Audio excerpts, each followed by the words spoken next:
Hello बच्चों, let's read this question. So this question says that name two osmolytes of interstitial fluid which helps in making the urine hypertonic. तो इसमें हमसे दो ऑस्मोलाइट्स के नाम पूछे हैं इंटरस्टिशियल फ्लूइड में जो कि यूरिन को हाइपरटोनिक बनाते हैं. सबसे पहले हम समझते हैं इस क्वेश्चन का की कॉन्सेप्ट क्या है. So the key concept of this question the key concept of this question is urine formation. is urine formation. और यूरिन फॉर्मेशन का मतलब होता है कि यूरिन कैसे फॉर्म होती है इनसाइड अ नेफ्रॉन एंड इसकी प्रोसेस क्या होती है. अब इस क्वेश्चन को समझते हैं. सबसे पहले इसमें जो कुछ टर्म्स दी हैं हम उनका मतलब जानते हैं. जैसे कि पहला है hypertonic. Hypertonic solutions. Hypertonic solutions का मतलब ये होगा कि यूरिन यहां पर जो फॉर्म होगी वो होगी concentrated urine. That is it will have higher amounts of salts. यानी कि इसमें यूरिन जो है वो कॉन्सेंट्रेटेड होगी and it will have higher amount of salts and less water. ठीक है. पहला टॉपिक है हाइपरटोनिक जो कि कॉन्सेंट्रेटेड यूरिन रहेगा. Next is ऑस्मोलाइट्स.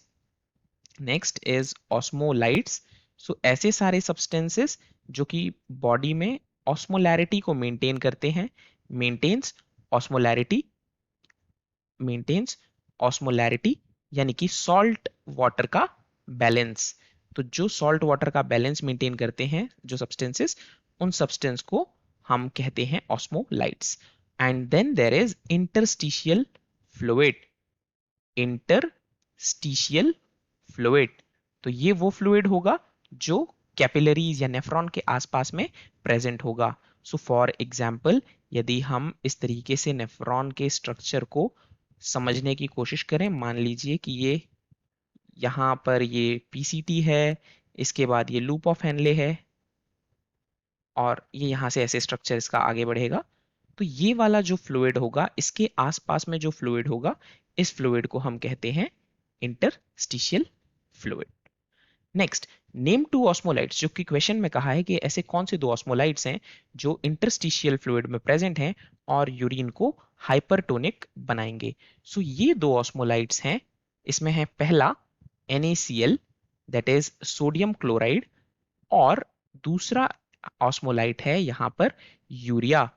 तो यदि मान लीजिए कि यहां पर यूरिया या फिर सोडियम क्लोराइड की मात्रा बहुत ज्यादा यदि बढ़ जाती है, तो यहां पर इनकी जैसे ही अमाउंट इंक्रीज होगा, इसका ये जो इंटरस्टिशियल फ्लूइड में प्रेजेंट है, इसके कई सारे जो रिसेप्टर्स हैं वो होते हैं पिट्यूटरी ग्लैंड में.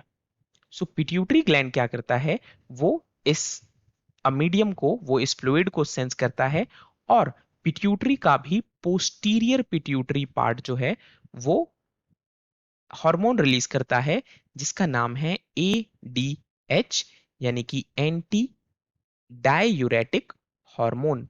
वो रिलीज करता है एंटी डाययूरेटिक हार्मोन. और इस एंटी डाययूरेटिक हार्मोन की वजह से there is increase in water reabsorption. There is increase in water reabsorption.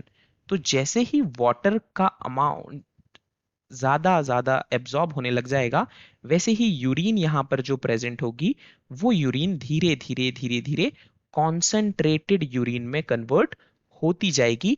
और इसी कॉन्सेंट्रेटेड यूरिन को हम कहते हैं हाइपरटोनिक यूरिन. तो यही यूरिन, कॉन्सेंट्रेटेड यूरिन को हम कहेंगे हाइपरटोनिक यूरिन. तो ऐसे दो ऑस्मोलाइट्स जो इंटरस्टिशियल फ्लूइड में प्रेजेंट हैं जो कि यूरिन को हाइपरटोनिक बनाते हैं, उनका नाम है NaCl और urea. I hope you understood it well. All the best.